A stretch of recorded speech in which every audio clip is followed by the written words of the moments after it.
नमस्कार दोस्तों। आज हम लोग एक ऐसे टॉपिक को लेके आए हैं जो कि रिलीजियस टॉपिक है, हिंदू धर्म के बारे में है। तो आप ये देखेंगे कि मतलब बहुत सारे फॉरेनर्स आए इंडिया में और वो अपने रिलीजन को बहुत तेजी से बढ़ाए। आप जरा इस पर सोचें कि ऐसा पॉसिबल क्यों हुआ? अगर हम में कोई त्रुटि थी ही नहीं, तो वे जैसे इस्लामिक इन्वेजन हुआ, आज हमारे देश में इस्लामिक परसेंटेज जो है वो अप्रॉक्स 20% है। हम एग्जैक्ट डाटा की बात नहीं कर रहे, हो सकता है कि वो उससे भी ज़्यादा हो, बट अप्रॉक्स 20% मान लेते हैं।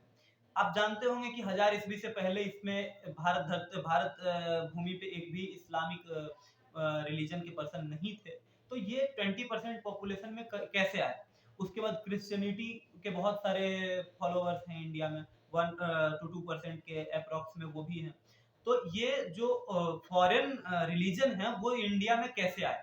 या फिर बौद्ध धर्म बहुत सारे आए थे, जैन धर्म का भी बहुत सारा विस्तार हुआ था, सिख धर्म का भी बहुत सारा विस्तार हुआ था। तो दूसरे रिलीजन के लोग कैसे सक्सेसफुल हुए हमारे रिलीजन के लोगों को अपनी ओर आकर्षित करने का और कन्वर्ट करने का?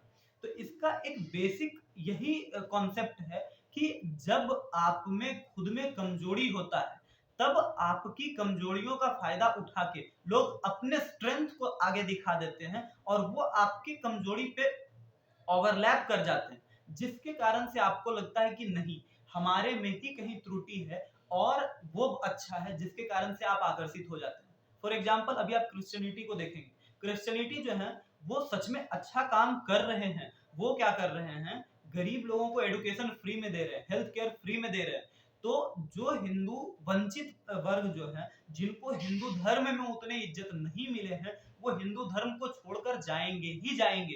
क्यों नहीं जाए? क्योंकि आपने उनको वो इज्जत नहीं दिया। हम ब्राह्मण जो हैं, क्षत्रिय जो हैं, वो शूद्र को उस तरीके का इज्जत नहीं दिए जो वो डिजर्व करते थे। बल्कि आप देखें कि हमारी कमजोरी क्या है। अगर हम अपने कमजोरियों पे नजर दौड़ाएंगे, तो सबसे बड़ी हमारी कमजोरी है कि हम अपने हिंदू कोर फिलॉसफी से ही दूर हैं।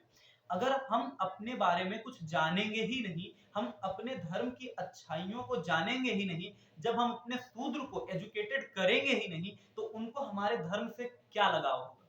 सोसाइटी में वो तो यही देख रहे हैं कि हमारे साथ डिस्क्रिमिनेशन किया जाता है, अनटचेबिलिटी का प्रैक्टिस किया जाता है। तो वो उस रिलीजन से प्रेम कैसे कर पाएंगे जब उस रिलीजन की खूबसूरती उन्हें पता ही नहीं होगी? आप खुद ये अनुभव करते होंगे कि मैक्सिमम, मुझे लगता है कि 5% लोग होंगे पूरे हिंदू समाज में जो गीता, वेद, उपनिषद इन सब का नाम और दो चार श्लोक जानते होंगे। 1% भी स्कॉलर इसके नहीं होंगे। अगर होते तो वो बहुत सक्षम होते इस बातों को पहुंचाने के लिए। परंतु दुर्भाग्य हमारा ये है कि हम लोग जो कर्म कांडी फिलॉसफी है उसको तो हम लोग कंटिन्यू कर पाए, परंतु जो हमारा वैदिक फिलॉसफी था, जिससे हम आर्ग्यू करके किसी दूसरे रिलीजन को काउंटर कर सकते थे, जो सुप्रीम फिलॉसफी हमारा था, उससे हमारे सारे वर्ग जो है वंचित रह गए। दूसरी बात, बहुत सारे इन्वेडर जो आए वो मिथ भी फैलाए, जैसे कि हम लोग, और मे भी हो सकता है कि हम लोग गलत भी कर रहे हों, जैसे कि अनटचेबिलिटी का या तो हम प्रैक्टिस करते थे या तो हमें झूठ बताया गया, जिसके कारण आज सोसाइटी में इसका सीधा सा असर दिखता है। अब अगर हम लोगों को इस चीज पे सुधार करना है, तो हमें अपने शूद्र भाइयों को भी बहुत ज्यादा इज्जत देना होगा। उन्हें ये बताना होगा कि शूद्र होना मतलब खराब नहीं है, आप भी कल ब्राह्मण हो सकते हैं, अगर आप अपने नॉलेज को बढ़ाते हैं तो। क्योंकि हमारे वेद के हिसाब से, हमारे गीता के हिसाब से कहीं भी नहीं लिखा गया है कि बाय बर्थ किसी को भी कास्ट का रिकॉग्निशन मिलेगा। आपको तभी रिकॉग्निशन मिलेगा जब आप अपने कर्म के अकॉर्डिंग आप सोसाइटी में परफॉर्म करना शुरू करेंगे। जैसे आप अगर साधु वाला काम करते हैं, आप अगर मांस मछली का त्याग करते हैं, ब्रह्मचर्य का पालन करते हैं, आप अगर ज्ञान को फैलाते हैं संसार में, तभी आपको ब्राह्मण की उपाधि मिलेगी। आप ये नहीं कि आप किसी ब्राह्मण के पुत्र हो गए और आप रोज चिकन दबा रहे हैं, बियर पी रहे हैं, तो आप ये इज्जत अगर डिजर्व मांगते हैं सोसाइटी से कि हमें भी ब्राह्मण वाला वो उपाधि मिले, हमें सोसाइटी बहुत रिस्पेक्ट से देखे, तो वो पॉसिबल नहीं है। हम खुद इसका जो है वो खंडन करते हैं, क्योंकि हम मानते हैं कि एक शूद्र का बच्चा कर्ण को वो इज्जत मिलना चाहिए था, अगर वो सामर्थ्य अपने अंदर रखता है तो। ठीक उसी प्रकार से आपको किसी भी ब्राह्मण को उतना इज्जत नहीं देना है अगर उसके पास नॉलेज नहीं है तो।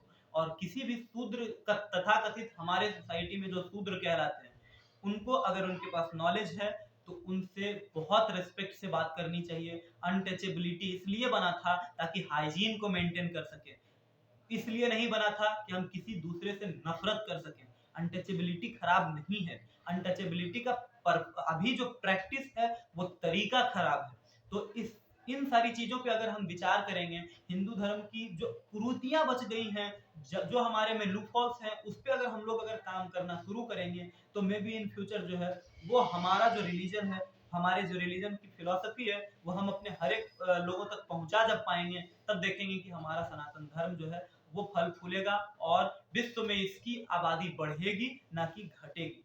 धन्यवाद।